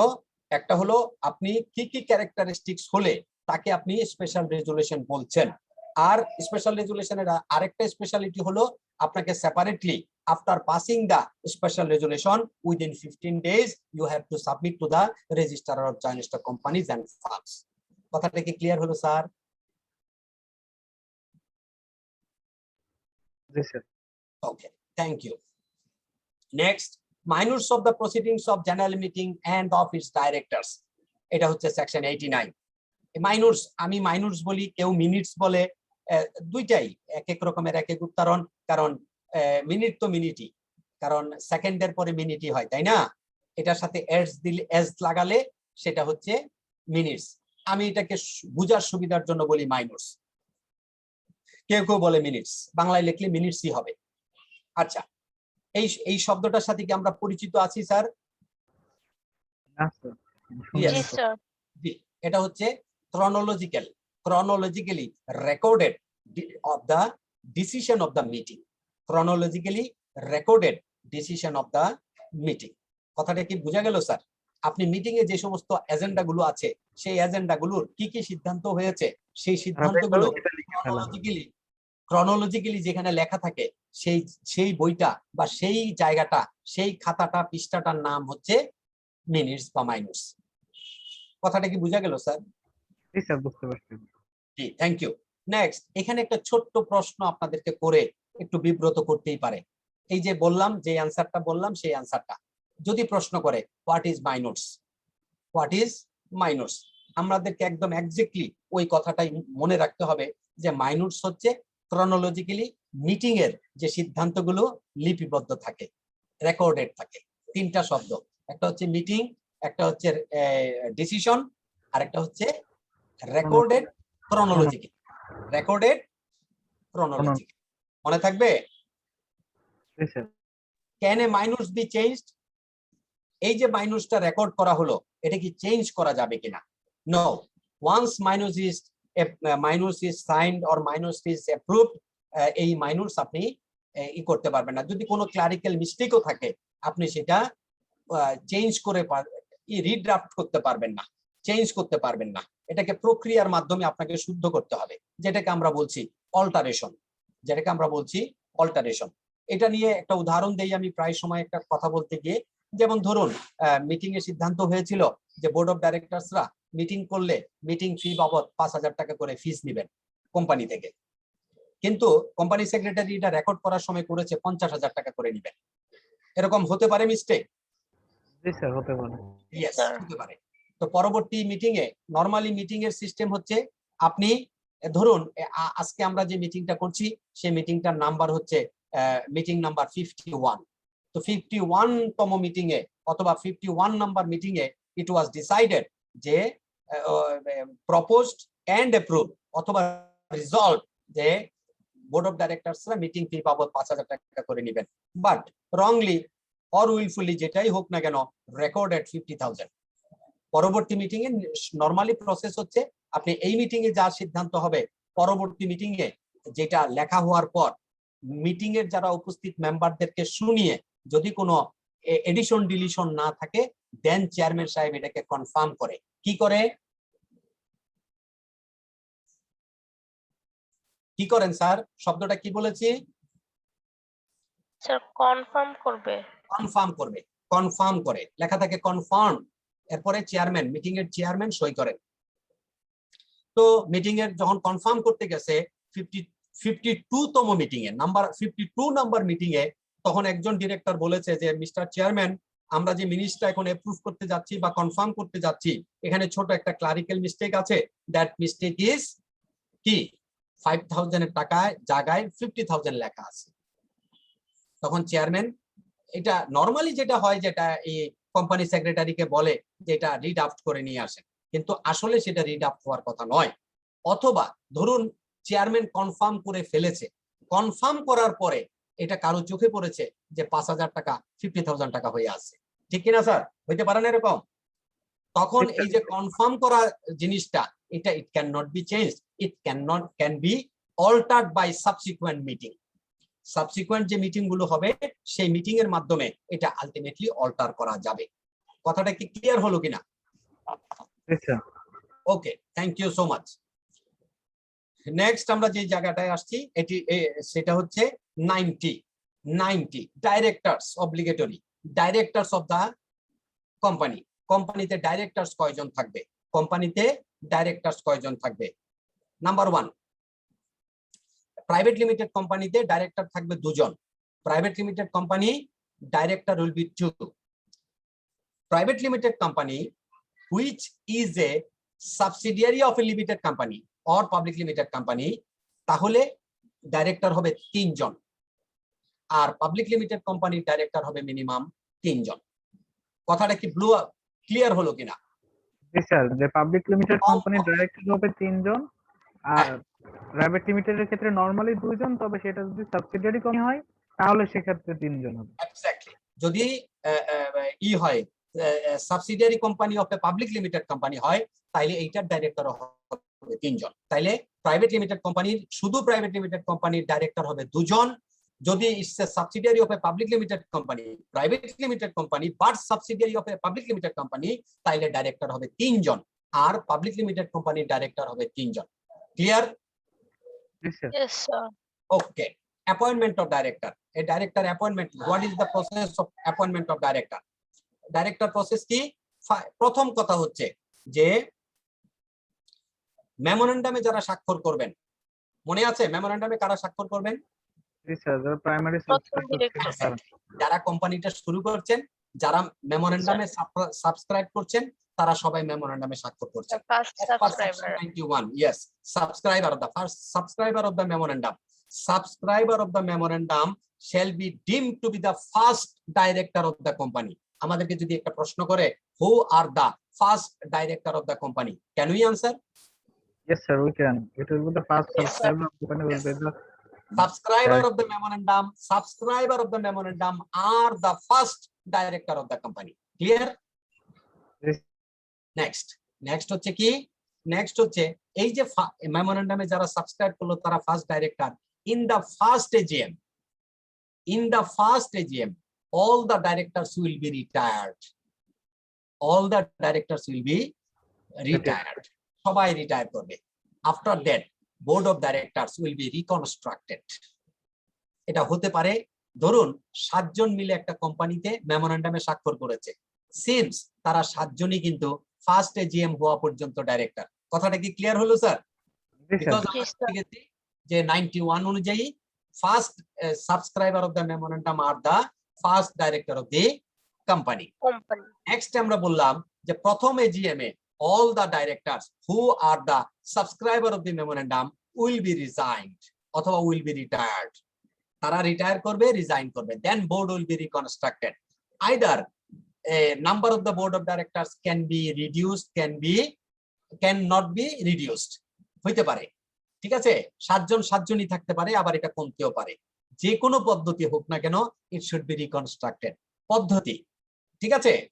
নেক্সট হচ্ছে সাবসিকুয়েন্ট মিটিং এ, সাবসিকুয়েন্ট এজিএম এ, এটা তো গেল ফার্স্ট এজিএম। ফার্স্ট এজিএম এ subscriber of the memorandum will be retired or be resign, then it will be reconstructed. Majority ভোটের ভিত্তিতে বোর্ড অফ ডাইরেক্টরস নির্ধারিত হবে, মেজরিটি ভোটের ভিত্তিতে, মেম্বারসদের ভোটের ভিত্তিতে কি হবে, board of directors will be appointed. Next কি বলেছি, থার্ড নাম্বার কি বললাম, থার্ড নাম্বার বললাম সাবসিকুয়েন্ট ইয়ার গুলোতে এসে as per regulation 79 one-third of the board of directors will retire every year। কথাটা কি ক্লিয়ার হলো কিনা দেখেন। জি স্যার। একটা জিনিস এখানে বলেছি, এক নাম্বার যারা member subscriber of the memorandum all are the directors of the company, কতক্ষণ, ফার্স্ট এজিএম পর্যন্ত। ফার্স্ট এজিএম এ সবাই রিটায়ার করবে, রিটায়ার করার পরে board will be reconstructed. Subsequent AGM এ, ফার্স্ট এজিএম গেল, ফার্স্ট এজিএম এ বোর্ড রিকনস্ট্রাকশন হলো, সেকেন্ড এজিএম এ এসে কি হবে, 1/3 of the board of directors will be retired, এবং if they are eligible to re-elect তাহলে কি হবে, তারা পুনরায় নির্বাচিত হবেন, পুনরায় ডাইরেক্টর হইতে পারবেন, কোনো অসুবিধা নাই। এটার জন্য কোন রেগুলেশনে আমরা যাব, রেগুলেশন 79। কথাটা কি মনে থাকবে স্যার? জি স্যার। জি বলুন বলুন, কারো কোনো প্রশ্ন? স্যার রেগুলেশন কত বললেন sir? 79।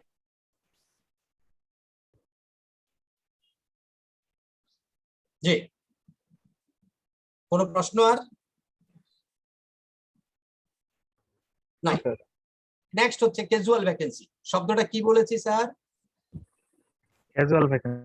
Casual vacancy, casual vacancy যে কোনো কারণে হতে পারে, হতে পারে না স্যার? হঠাৎ করে একজন ডাইরেক্টর মারা গেলেন, 3 জনের মধ্যে 2 জন হয়ে গেল, কোরাম হচ্ছে 3 জনের, ক্যাজুয়াল ভ্যাকেন্সি হলো? জি স্যার। জি, ক্যাজুয়াল ভ্যাকেন্সি ফিল আপ করার জন্য ডাইরেক্টরদেরকে পারমিশন দেওয়া আছে। ডাইরেক্টররা উইদাউট কোরাম একটা মিটিং করতে পারে, সেটা হচ্ছে যদি কোনো কারণে ক্যাজুয়াল ভ্যাকেন্সি হয়ে যায়, মানে এমন ভ্যাকেন্সি হয়ে যায় যে কোনোভাবে কোরাম দিয়ে মিটিং করা সম্ভব হচ্ছে না, তখন কিন্তু কোরাম ছাড়া মিটিং করতে পারে, শুধুমাত্র ক্যাজুয়াল ভ্যাকেন্সি ফিল আপ করার জন্য। তাহলে এখানে আমরা এখানে একটা নতুন তথ্য শিখলাম। সেই তথ্যটা কি?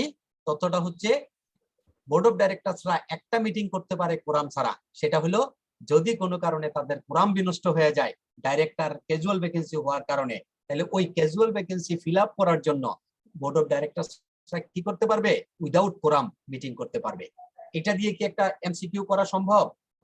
জি স্যার, করতে পারেন। Yes sir. Yes sir.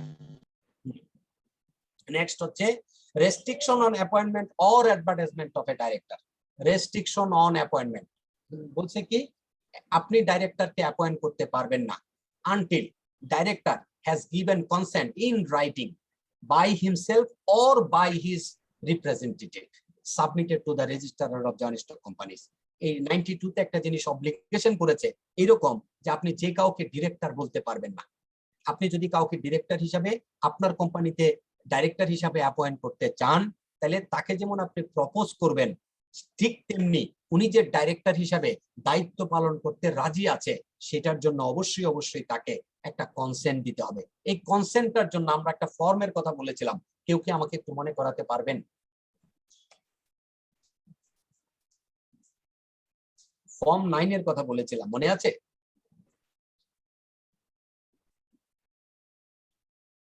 মনে আছে জি স্যার। ফর্ম 9 এর কথা? জি স্যার। জি জি স্যার। হ্যাঁ, consent of candidate of the directorship আমরা বলেছিলাম যে ফর্ম 9 ফিল আপ করে জমা দিতে হবে কয় দিনের মধ্যে? 30 ডেজ এর মধ্যে। মনে আছে? জি স্যার, এবার মনে পড়ছে। জি জি আচ্ছা। সুতরাং আমাদের এখন আমরা 90 তে আলোচনা করলাম আমাদের ডাইরেক্টর সংখ্যা কি হবে, 91 এ বললাম অ্যাপয়েন্টমেন্ট কিভাবে হবে, আমরা 2 তে বলেছি যে অ্যাপয়েন্টমেন্ট এই ডাইরেক্টরদের অ্যাপয়েন্টমেন্ট করা একটা রেস্ট্রিকশন দেওয়া আছে, আনটিল এন্ড আনলেস আমরা তার কাছ থেকে রিটেন কনসেন্ট পাচ্ছি। আরেকটা হচ্ছে ক্যান্ডিডেট যিনি হবেন তিনি অবশ্যই কনসেন্ট দিবেন, উইদাউট কনসেন্ট তাকে আমরা ডাইরেক্টর করতে পারবো না। এবার আসি ডিসকোয়ালিফিকেশন অফ এ ডাইরেক্টর। কি কি বিষয় বিদ্যমান থাকলে একজন ডাইরেক্টর হতে পারবেন না, কি কি দোষ থাকলে অথবা কি কি ল্যাপসেস থাকলে, বা এটাকে কি বলবো আমরা, যে ক্যাপাসিটির অভাব থাকলে, ইনক্যাপাবল হইলে, কি কি ইনক্যাপাসিটি থাকলে বা কি কি এটাকে কি বলবো ডিসকোয়ালিফিকেশন, হ্যাঁ থাকলে উনি ডাইরেক্টর অ্যাপয়েন্ট হতে পারবেন না। এটা হলো সেকশন 94। সেকশন 94 যখন আমরা আলোচনা করব তখন সেকশন 94 1D এটা একদম মুখস্থ করে ফেলবো। এটা মনে হয় আগেও একদিন বলেছিলাম স্যার বলেছিলেন। ফলসের টাকা 6 মান্থের মধ্যে যদি শেয়ার হোল্ডাররা ডিপোজিট না করে তাহলে সে ডিসকোয়ালিফাই হয়ে যাবে। এই কথাটা মনে হয় বলেছিলাম আগে একবার, রাইট? জি স্যার, আশাও বলেছিলেন। এটা একদম স্পেসিফিক্যালি লিখে রাখেন, একদম মুখস্থ করে মাথায় রেখে দিবেন। এই জিনিসটা অডিট করবেন, অডিটে যাওয়ার পর অবশ্য আপনাদের অত সময় পাওয়া যায় না এই জিনিসগুলো অডিট করতে পারলে না ওই কোম্পানিগুলো অনেক সোজা হয়ে যেত, অনেক অনিয়ম থেকে বেঁচে যেত। এনিওয়ে এগুলি করবেন। সেটা হচ্ছে 94 1D, মানে কি বলেছি কলসের টাকা অবশ্যই 6 মান্থের মধ্যে জমা দিতে হবে। যদি না জমা হয় তাহলে এমনও আছে কোন জায়গায় আমরা মিস্টেক করে ফেলি, আমরা শেয়ার হোল্ডার্স, এই যে শেয়ার হোল্ডারদের টাকা জমা দেওয়া, শেয়ার ক্যাপিটালের টাকা জমা হয় নাই 1 বছর 2 বছর, আমরা রিসিভেবল ফ্রম শেয়ার হোল্ডার্স বলেও অনেক সময় ফাইন্যান্সিয়াল স্টেটমেন্ট এই সই মানে সার্টিফাই করতে কখনো পাওয়া যায়। হয়তো জেনে হোক না জেনে হোক আমরা এটা লিখে ফেলি। 1 বছর 2 বছর 3 বছর হয়ে গেছে কোম্পানির বয়স, কিন্তু আমরা দেখাচ্ছি যে paid up capital receivables from share holders. এরকম ঘটনাও ঘটে, এগুলো বিচ্ছিন্ন ঘটনা এনিওয়ে, বাট ঘটে দেখে বলে রাখলাম। সেটা কি আছে, সিম্পলি আমরা যখন কন্ট্রাক্ট অ্যাক্ট করছি, আমরা কন্ট্রাক্ট অ্যাক্টের আলোচনা শুনেছি দিন ইসলাম মিয়া স্যারের কাছ থেকে, কন্ট্রাক্ট শুনেছি জি। সেখানে জি ওই কন্ট্রাক্ট অ্যাক্টে আমরা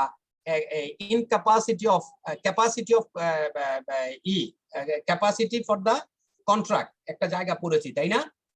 ক্যাপাসিটি অফ দা পার্টি এরকম একটা কিছু পড়েছি ক্যাপাসিটি। এই ক্যাপাসিটিতে যতগুলো ডিসকোয়ালিফিকেশন আছে বা ইনক্যাপাসিটি আছে সবগুলো এখানেও আছে।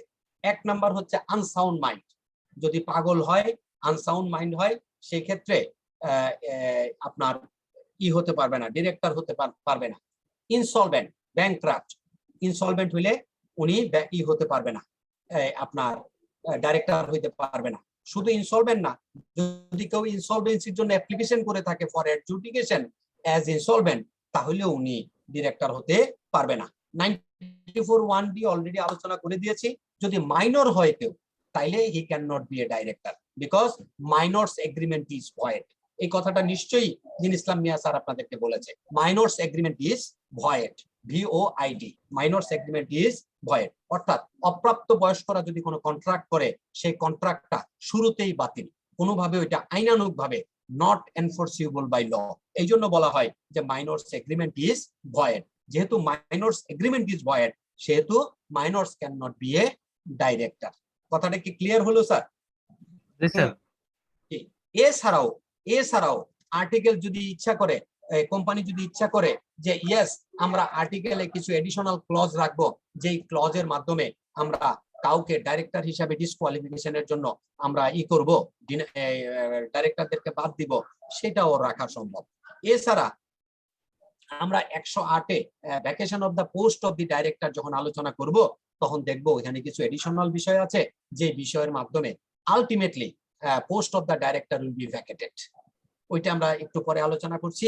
আমরা যে জিনিসটা আলোচনা করছিলাম সেটা হচ্ছে ডিসকোয়ালিফিকেশন অফ দা ডাইরেক্টর। আশা করি আপনারা বুঝতে পেরেছেন, নাকি কোনো অসুবিধা আছে এখানে? বুঝতে পেরেছি। ওকে, থ্যাংক ইউ। 96 নিয়ে অলরেডি আমরা আলোচনা করে ফেলেছি। বোর্ড মিটিং সম্পর্কে কন্ডিশন হচ্ছে এরকম যে প্রতি 3 মাস অন্তর বোর্ড অফ ডিরেক্টরসরা মিটিং করবেন, বছরে কমপক্ষে 4টি মিটিং করবেন। ক্লিয়ার?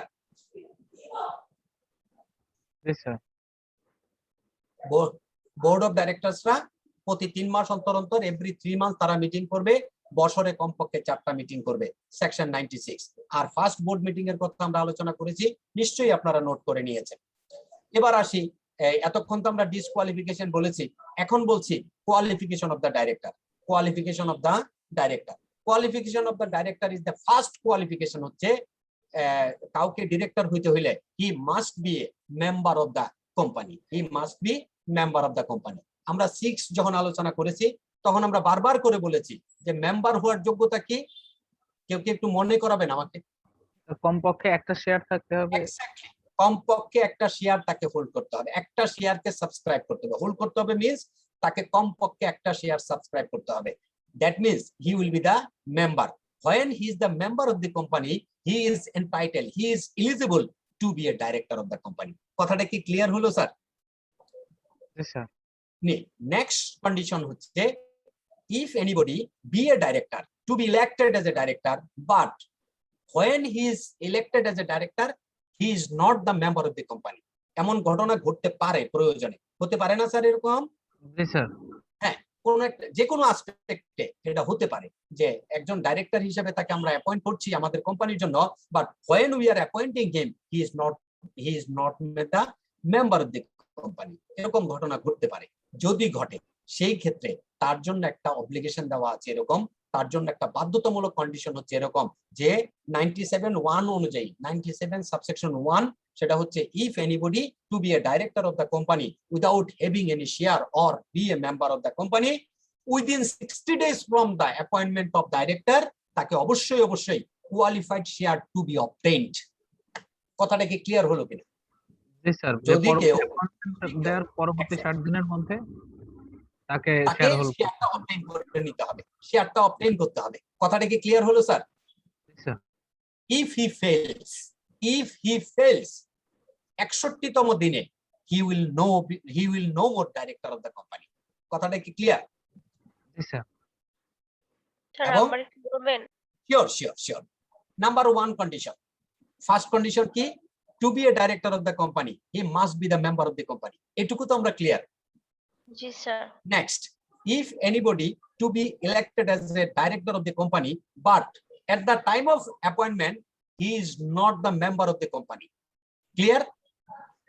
তার জন্য কন্ডিশন হচ্ছে after his appointment, within 60 days, he has to obtain the qualification share. এবার কি ক্লিয়ার? জি স্যার। অ্যাপয়েন্টমেন্ট হয়ে যাওয়ার পর 60 ডেজ এর মধ্যে তাকে কোয়ালিফিকেশন শেয়ারটা অবটেইন করতে হবে। ক্লিয়ার? জি স্যার। যদি না করে 61তম দিন থেকে he will no more director, সে ডিসকোয়ালিফাই হয়ে যাবে, জি স্যার। ডিসকোয়ালিফাই হয়ে যাবে। এবং স্পষ্টভাবে বলা আছে 108 যখন আমরা আলোচনা করব, 108 যখন আমরা আলোচনা করব, তখন প্রথম কন্ডিশনটাই হচ্ছে এরকম যে director office of the director will be vacated if he fails to obtain share under section 97(1). কথাটা কি ক্লিয়ার হলো স্যার? জি sir. Thank you sir. Thank you so much, most welcome. Next হচ্ছে, এখন আরেকটা জিনিস বলে রাখি, validity of the act of director. এই যে একটা ঘটনা বললাম যে উনি ডাইরেক্টর নয়, কিন্তু ডাইরেক্টর হিসেবে দায়িত্ব পালন করলেন কতদিন? 60 ডেজ, কিন্তু 61তম দিনে উনি আর ডাইরেক্টর নাই। এই যে 60 ডেজ উনি without having share, without subscribing the paid up capital, সে যে ডাইরেক্টর থাকলো, সেই ডাইরেক্টর থাকা অবস্থায় যতগুলো কাজ করেছে সেই কাজগুলো বৈধ অর অবৈধ? স্যার বৈধ হবে, কারণ এই সুযোগ তো তাকে দেয়া হয়েছিল যে 60 দিন পর্যন্ত সে উইদাউট শেয়ারে কাজ করতে পারে। সেকশন 98 আপনাকে সেই পারমিশনটা দিচ্ছে যে validity of the act of director. Director যা কিছু করবেন on behalf of the company, সে যদি কোনো চুরি চামারি করে এটা তো আর ভ্যালিডিটি দিবে না, অথবা সে যদি ধরেন গোপনে ষড়যন্ত্র করে কোম্পানি বিক্রি করে দিতে চায়, কোম্পানির কোনো অ্যাসেট বিক্রি করে দিতে চায়, এটা কি কোম্পানি অ্যালাউ করবে? না, কোম্পানি আইনটাকে এটার জন্য প্রোটেক্ট করবে না। বাট কোনটা প্রোটেক্ট করবে? Within the legal framework, within the companies act framework, সে যা কিছু করেছে, whether he is the member of company or not, সে যখন ডাইরেক্টর ছিল, ডাইরেক্টর হিসেবে যতগুলো রেসপন্সিবিলিটি সে পালন করেছে, all the responsibility ভ্যালিড। এরকম যদি আজকে লেখাপড়ার পরীক্ষাটা থাকতো তাহলে এখান থেকে প্রায় সময় একটা প্রশ্ন আসতো এরকম, এই যে ঘটনাটা বলেছি যে 60 ডেজের উনি মেম্বার নয় কিন্তু তাকে অ্যাপয়েন্ট করা হয়েছে এবং 60 ডেজের মধ্যে উনি শেয়ারটা হোল্ড করতে পারে নাই। ইন বিটুইন দ্য টাইম উনি কি করেছে, যতগুলি সিদ্ধান্ত নিয়েছে এই সিদ্ধান্তগুলো চ্যালেঞ্জ করেছে কেউ একজন, either insider of the company or outsider of the company, whether the decision of the director that particular director valid or not। এরকমের একটা প্রশ্ন পরীক্ষায় আসতো, কিন্তু যেহেতু এখন আর এত বড় প্রশ্ন আসার সুযোগ নাই, হয়তোবা পুরো স্টোরিটা লিখে আপনাদের কাছে জানতে যেতে পারে। যেমন আমি জিজ্ঞেস করেছি আপনাদেরকে যে whether the decision অথবা whether the act of the director is valid or not, দেন আমরা নিশ্চয়ই এখন আনসার করতে পারবো। আশা করি এই জায়গাটা ক্লিয়ার হয়েছে আমরা। Yes sir. Thank you. আমরা এটাতে একদম ক্লিয়ার হয়েছি যে ডাইরেক্টররা যে সমস্ত কাজগুলো করবে সেগুলো আছে লিগালি ভ্যালিড, এগুলো ইনভ্যালিড হওয়ার কোনো সুযোগ নাই। আরেকটা বলেছি যে সে যদি মেম্বার নাও হয় হি ক্যান বি ডাইরেক্টর, কিন্তু তার জন্য subject to obtain the share under section 97(1) within 60 days। Clear? জি স্যার। এই পর্যন্ত আজকে আমরা যে আলোচনাগুলো করেছি, এখানে আপনাদের কারো কোনো প্রশ্ন আছে কিনা? যদি প্রশ্ন না থাকে ইনশাআল্লাহ আজকে আমরা এখানে শেষ করতে চাই। No question. পারমিশন দিলে আজকে ছুটি নিতে পারি। জি স্যার। জি জি স্যার। জি, থ্যাংক ইউ সো মাচ। ভালো থাকবেন, আমার জন্য দোয়া করবেন। আসসালামু আলাইকুম। আমাদের দোয়া করবেন স্যার। আসসালামু আলাইকুম স্যার। ওয়া আলাইকুম আসসালাম।